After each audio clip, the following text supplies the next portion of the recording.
Good morning, students. Myself, Mr. Karthik K. Patel, lecturer in Electrical Engineering Department, VPMB, Polytechnic.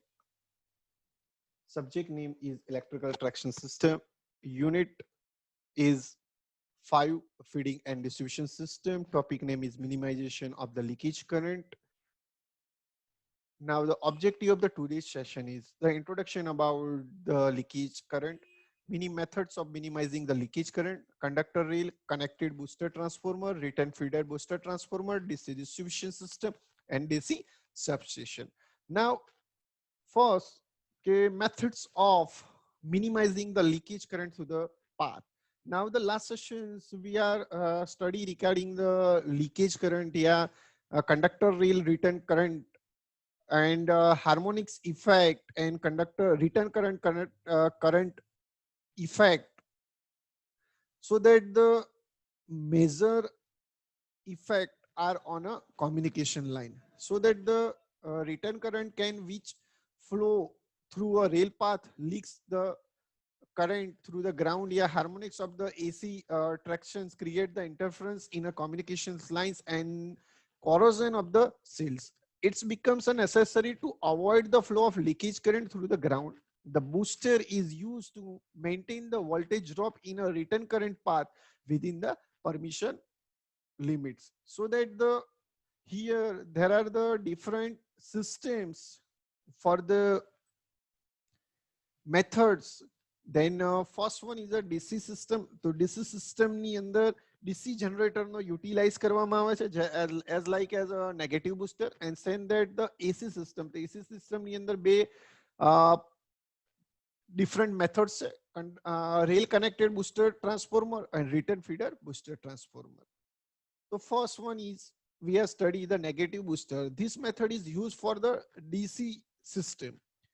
તો DC system ની અંદર harmonics ની effect, return current ની effect.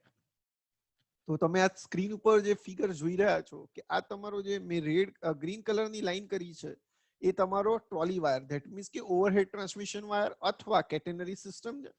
એમાંથી તમે જોશો તો જ્યાં મેં આ પિંક કલર કર્યો છે એ તમારો શું છે, પેન્ટોગ્રાફ છે, જે ઓવરહેડ ટ્રાન્સમિશન લાઇનમાંથી સપ્લાયને કલેક્ટ કરે છે. અને આ જે તમારો રેડ કલરથી મેં રાઉન્ડ કર્યું છે એ તમારી શું છે, ટ્રેનનું એન્જિન, ધેટ મીન્સ કે લોકોમોટિવ. હવે આપણે જોઈએ કે કઈ રીતે એકચ્યુઅલી ઇફેક્ટ જનરેટ થાય છે. તો અહીંયા જે યલો કલરની લાઈન છે એ જે મેં ડ્રો કરી છે, ઓવરહેડ ટ્રાન્સમિશન લાઇનમાંથી સપ્લાયને પેન્ટોગ્રાફ દ્વારા કલેક્ટ કરવામાં આવે છે અને પછી લોકોમોટિવ્સની અંદર પ્લેસ થાય છે.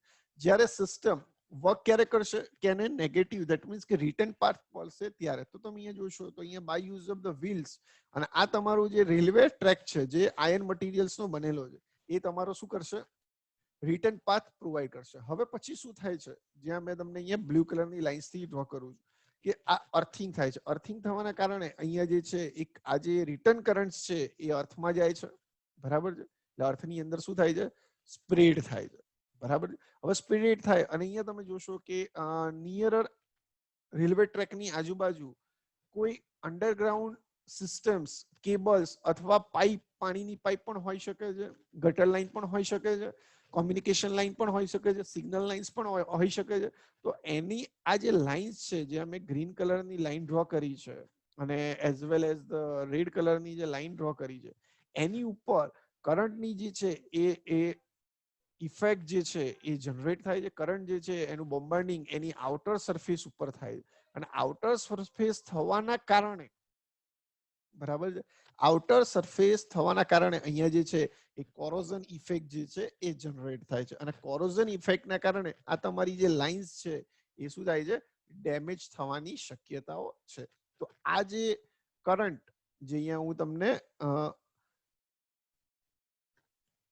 ઓરેન્જ લાઇનની અંદર બતાવી રહ્યો છું કે આ જે કરંટ અહીંયા નીચે આવે છે, બરાબર છે, એની જગ્યાએ કરંટ અર્થિંગ થવું જોઈએ નહીં, અને કરંટ જે છે ટ્રેકની અંદર ફ્લો થઈને વોલ્ટેજ ડ્રોપ જે છે એ અરેન્જ થવા જોઈએ. તો એના માટે અહીંયા આપણે જોઈએ કે ડીસી સિસ્ટમની અંદર નેગેટિવ બૂસ્ટર સિસ્ટમનો યુટિલાઇઝ કરવામાં આવે છે. એટલે અહીંયા જે મારું સ્પોટલાઇટ ફરી રહી છે તો અહીંયા તમે જોશો કે એક જનરેટર જે છે એ અહીંયા પ્લેસ કર્યું છે. જનરેટરને તમે નેગેટિવ બુસ્ટર પણ ડીસી સિસ્ટમની અંદર કહી શકો છો. તો આ જે જનરેટર છે બરાબર છે, એને તમારી કેટેનરી લાઇન અને એઝ વેલ એઝ તમારું રિટર્ન લાઇન છે એની જોડે અહીંયા કનેક્ટ કરવામાં આવે છે.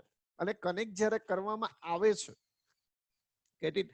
તમે જ્યારે અહીંયા કનેક્ટ કરવામાં આવે છે તો નેગેટિવ બુસ્ટર જે છે, તો નેગેટિવ બુસ્ટર એઝ લાઈક એ સિરીઝ જનરેટર તરીકે વર્ક કરે છે. અને એની એ જે સિરીઝ જનરેટર છે એની જે વાઇન્ડિંગ્સ છે એ તમારા રિટર્ન પાથ જોડે કનેક્ટ કરવામાં આવે છે. બરાબર છે. અને જ્યારે તમારો કરંટ જે છે એ અહીંયાથી રિટર્ન પાથમાં જાય છે અને રિટર્ન પાથમાંથી અહીંયા ઉપર, એટલે જો અહીંયા હું જે તમારી અહીંયા લાઈન ડ્રો કરી રહ્યો છું કે આ જે મારી ઓરેન્જ લાઈન અહીંયાથી જાય છે અને અહીંયા સિરીઝની અંદર આવે છે, તો પહેલા શેમાં આવે છે? ફિલ્ડ વાઇન્ડિંગની અંદર આવી જાય છે અને પછી આર્મેચરની અંદર સપ્લાય જાય છે. એટલે આ જે જનરેટર છે એ શું વર્ક કરે છે? મોટર વર્ક કરે છે. Get it? એટલે અહીંયાથી જે સપ્લાય આવે છે એ સપ્લાય પાછું જાય છે અને સપ્લાય આ જનરેટર જે છે એની અંદર યુટિલાઇઝ થઈ જાય છે અને એઝ અ મોટરિંગ મોડ તરીકે વર્ક કરે છે. અને એના કારણે જે અર્થમાં જવો જોઈએ એ સપ્લાય જતો નથી, જેના કારણે તમારી જે કોમ્યુનિકેશન લાઇન્સ જે છે, અંડરગ્રાઉન્ડ કેબલ્સ જે છે, સિગ્નલ લાઇન્સ છે, એને કોરોઝન ઇફેક્ટ અને કોઈ ડિસ્ટર્બન્સની ઇફેક્ટ આવતી નથી. એટલે આ રીતે બુસ્ટર ટ્રાન્સફોર્મર જે છે એ એક્ઝામની અંદર પૂછાય તો તમારે આ ફિગર ડ્રો કરી અને એનું એક્સપ્લેનેશન આપવાનું થાય. અને આ જે છે એ જનરેટર છે અને જનરેટર એ પછી મોટરિંગ મોડ તરીકે યુટિલાઇઝ કરીને સપ્લાયને જે છે એ ડિસ્ટ્રોય કરે છે. એની પછી આપેલું છે એસી સિસ્ટમની અંદર rail connected booster transformer. That means કે one type of the transformer are connected to the rail as well as overhead line. તો અહીંયા તમે જોશો કે મારી જે હું તમને રેડ કલરની લાઈન બતાવી રહ્યો છું, એ રેડ કલરની લાઈન શું છે? તમારી કેટેનરી લાઈન છે. અને અહીંયા જે મેં નીચે ડ્રો કરી છે લાઈન, એ તમારું શું છે? રેલવે ટ્રેક છે. આ તમારું જે મેં રાઉન્ડ કર્યું છે એ પેન્ટોગ્રાફ અને તમારું લોકોમોટિવ્સ છે. Get it? અને એની જોડે આપણે લોંગ ડિસ્ટન્સે એક બુસ્ટર ટ્રાન્સફોર્મર જે છે એ પ્લેસ કરીએ છીએ, જેને પ્રાઇમરી વાઇન્ડિંગ જે છે એ ઓવરહેડ લાઇન ટ્રાન્સમિશન સાથે અને સેકન્ડરી લાઇન જે છે એ ટ્રેક રેલ સાથે કનેક્ટ કરવામાં આવે છે. તમે અહીંયા જોશો તો બંને જગ્યાએ પ્રાઇમરી અને સેકન્ડરી વાઇન્ડિંગ જે છે એ પ્લેસ કરેલી છે. અને એની વચ્ચે અહીંયા one type of the booster switch જે છે, ઇન્સ્યુલેટેડ ઓવરટ્રેપ, એ શું કરવામાં આવે છે? પ્લેસ કરવામાં આવે છે. અને તમારા જે રેલવે ટ્રેક છે એની વચ્ચે જે તમારો આ સપોઝ કે પહેલો ટ્રેક છે જે મારી રેડ લાઇન છે અને આ તમારો શું છે? સેકન્ડ છે. અને વચ્ચે અહીંયા શું આપેલું છે? ફ્લેક્સિબલ જોઇન્ટ્સ આપેલું. અને એ ફ્લેક્સિબલ જોઇન્ટ જે છે એ ઇન્સ્યુલેટરનો યુટિલાઇઝ કરીને પ્લેસ કરવામાં આવે છે, જેના કારણે તમારા જે રિટર્ન કરંટની ઇફેક્ટ છે, કેમ? કારણ કે અહીંયા તમે જોશો કે જે હું યલો લાઇનથી ડ્રો કરું છું કે આ તમારી ઓવરહેડ લાઇન છે, by use of pantograph locomotives ની અંદર આવે અને આ લોકોમોટિવ્સ વ્હીલ થ્રુ આ તમારા રેલવે ટ્રેકની અંદર ફરે છે. તો દરેકે દરેક ટ્રેકની અંદર જ્યાં ભાગ પડે છે, પાર્ટ્સ પડે છે, તો એની વચ્ચોવચ્ચ આપણે જ્યારે ફ્લેક્સિબલ જોઇન્ટ્સનો યુટિલાઇઝ કરીએ ત્યારે આપણે ઇન્સ્યુલેટેડ રેલ જોઇન્ટ્સનો યુટિલાઇઝ કરવાનો છે, જેના કારણે અલગ ટ્રેકની અંદર તમારો રિટર્ન પાથ જે છે એ ફ્લો થાય નહીં. અને આ જે રિટર્ન પાથનો સપ્લાય જે છે એ કલેક્ટ કરવામાં આવે છે ટ્રાન્સફોર્મરની વાઇન્ડિંગ્સ દ્વારા. અને ટ્રાન્સફોર્મરની વાઇન્ડિંગ્સમાંથી જે સપ્લાય કલેક્ટ કરે છે, બરાબર છે, અહીંયા તમારો શું થાય છે? સપ્લાયનું કલેક્શન થાય છે અને તમારા જે વોલ્ટેજ ડ્રોપ જે છે એને અહીંયા શું કરી આપે છે? બેલેન્સ કરી આપે છે. એટલે આ તમારી રેલ કનેક્ટેડ બુસ્ટર ટ્રાન્સફોર્મર જે છે, બરાબર છે, એ તમારા જોઇન્ટ્સને સાથે કનેક્ટ કરીને વોલ્ટેજ ડ્રોપને બેલેન્સ કરી આપે છે, જેના કારણે તમારો જે સપ્લાય જે છે એ અહીંયા આવી રીતે અર્થની અંદર જતો નથી. એટલે આ સિસ્ટમનો યુટિલાઇઝેશન એસી સિસ્ટમની અંદર કરવામાં આવે છે, જેને કહેવામાં આવે છે rail connected booster transformer. Now the next is a return feeder booster transformer. બરાબર છે. અહીંયા તમે જોશો આગળની તમે સિસ્ટમ જુઓ તો એની અંદર શું હતું કે આપણે તમારી જે રેલવે ટ્રેક છે એ રેલવે ટ્રેકની અંદર દરેકે દરેક જગ્યાએ જ્યાં જ્યાં જોઈન્ટ્સ આવે ત્યાં દરેક જગ્યાએ આ ટ્રાન્સફોર્મર લગાવવાનું થાય, જેના કારણે કોસ્ટિંગ જે છે એ તમારું શું થાય છે? ઇન્ક્રીઝ થાય છે. તો એની જગ્યાએ આ નેક્સ્ટ જે સિસ્ટમ છે રિટર્ન ફીડર્સ બુસ્ટર ટ્રાન્સફોર્મર, તો એની અંદર તમે અહીંયા જોશો કે તમારી જે આ મેં રેડ યલો કલરની લાઈન ડ્રો કરી છે એ તમારું શું છે કોન્ટેક્ટ વાયર છે, અહીંયા કેટેનરી સિસ્ટમ છે, અહીંયા નીચે જે યલો કલરની લાઈન ડ્રો કરી છે એ તમારો રેલવે ટ્રેક છે, અને એની ઉપર જે વાઇન્ડિંગ્સ આપણે અહીંયા કનેક્ટ કરેલા છે તો અહીંયા તમે જોશો કે તમારા જે રિટર્ન સેકન્ડરી વાઇન્ડિંગ્સ હતા એ ઉપરની સાઈડ છે, અને એને દરેક જગ્યાએ રિક્વાયરમેન્ટ પ્રમાણે ઉપરથી જે છે એ સપ્લાયની અવેબિલિટી થાય છે. તમે અહીંયા જોશો તો બુસ્ટર ટ્રાન્સફોર્મરની મદદથી એ અહીંયા થાય છે, અને એ જે છે એ દરેકે દરેક જગ્યાએ દરેક ટ્રાન્સફોર્મર જે છે એ સિરીઝની અંદર કનેક્ટ કરવામાં આવે છે, અને એના ટર્ન્સ રેશિયો જે છે એ યુનિટીની અંદર રાખવામાં આવે છે.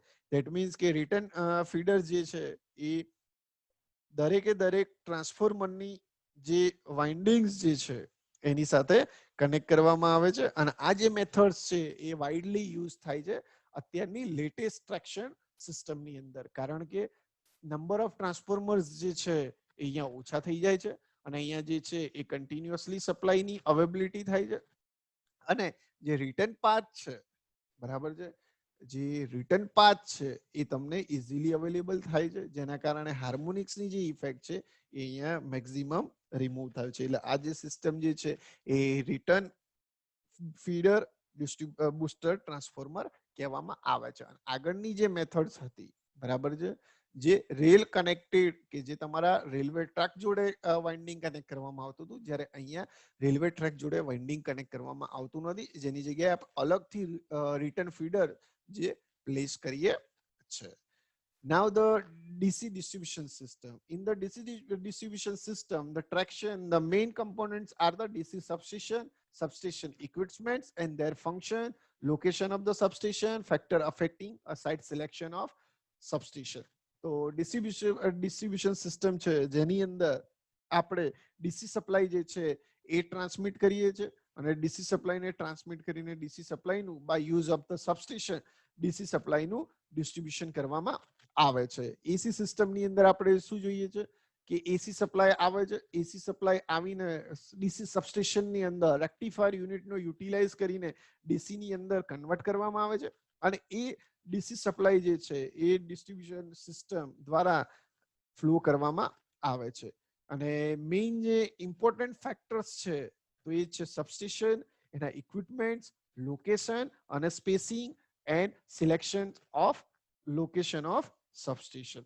તો તમે આ જે છે એ ડાયાગ્રામ જુઓ છો તમારા સ્ક્રીન ઉપર, તો આ જે છે એ ડીસી નો ડાયાગ્રામ છે. અહીંયા તમે જોશો કે ઓવરહેડ ટ્રાન્સમિશન લાઇનમાંથી જે મેં યલો કલર કર્યો છે એ ઓવરહેડ 132, ધેટ મીન્સ કે નેશનલ ગ્રીડ ટ્રાન્સમિશન લાઇનમાંથી સપ્લાય લેવામાં આવે છે, અને આ જે છે એ ટ્રાન્સફોર્મર આપેલું છે, એ ટ્રાન્સફોર્મરથી સપ્લાય સ્ટેપ ડાઉન થઈને ફરીથી સપ્લાય જે છે એ ફ્લો થાય છે. અને અહીંયા તમે જોશો તો અહીંયા તમને રેક્ટિફાયર યુનિટ્સ આપેલો છે.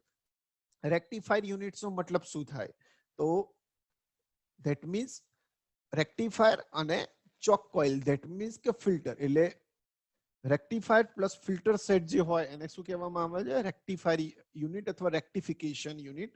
તો એનું યુટિલાઇઝેશન અહીંયા થાય છે, અને જે રેક્ટિફાયર જે છે એ મર્ક્યુરી આર્ક ટાઈપનું રેક્ટિફાયર જે છે એ અહીંયા યુટિલાઇઝ થાય છે. એટલે અહીંયા તમને જે લાઇન ડાયાગ્રામ્સ આપેલો છે એ ડીસી સબસ્ટેશનનો લાઇન ડાયાગ્રામ આપેલો છે, જેની અંદર આપણે જોઈએ કે અહીંયા overhead transmission line, circuit breaker transformer, circuit breaker transformer, circuit breaker, then after the mercury arc rectification, then after the inductor filter, એની પછી neon contactor, and then after circuit breaker, અને એની પછી તમારી જે ડીસી લાઇન છે, બસ bar line છે, એની અંદર supply જે છે એ ડિસ્ટ્રીબ્યુટ થાય છે. એટલે આ રીતે તમારી ડીસી સબસ્ટેશનનો લાઇન ડાયાગ્રામ છે. અને જે મર્ક્યુરી આર્ક રેક્ટિફાયરનો યુટિલાઇઝ આપણે કરીએ છીએ એનો why we are use this rectifier mercury arc rectifier, because of very high overall all day efficiency, reliability is very easy, અને remote control easy available થાય છે, એટલે આ સિસ્ટમનો આપણે યુટિલાઇઝ કરીએ છીએ. the function of the DC substation, DC substation જે છે એના મેઇન ફંક્શન કયા છે, તો સૌથી પહેલું ફંક્શન છે to step down the transmission voltage to the required voltage, and the required voltage convert AC voltage to the DC voltage by using the one of the following suitable converting devices. એટલે main DC સબસ્ટેશનનું function કયું છે? સૌથી પહેલું તો જે transmission voltage છે એને step down કરવાનું, અને જે સ્ટેપ ડાઉન થયેલા વોલ્ટેજ છે એને ડીસી ની અંદર કન્વર્ટ કરવાનું. અને ડીસી કન્વર્ઝેશન તમે ફર્સ્ટ રોટરી કન્વર્ટર દ્વારા, આર્ક રેક્ટિફાયર દ્વારા અથવા સોલિડ સ્ટેટ રેક્ટિફાઈડ ડિવાઇસ દ્વારા કન્વર્ટ કરી શકો છો. એટલે ધેટ મીન્સ કે આ ત્રણ મેજોરિટી ડિવાઇસીસ ડીસી સબસ્ટેશન ની અંદર એસી નું ડીસી સપ્લાય કન્વર્ઝેશન માટે થાય છે. એની પછી આપેલું છે sectionalisation overhead line to minimise the length and line to facilitate the maintenance work. That means કે ઓવરહેડ લાઇન જે છે એને મેન્ટેનન્સ સિસ્ટમ માટે પણ ડીસી સબસ્ટેશનનો યુટિલાઇઝ કરવામાં આવે છે. કયા કયા major equipments use in a substation? First one is a step down transformer, second one is a circuit breaker, third one is a rectifier. Smoothing equipment. Smoothing equipment means what? Like as filter.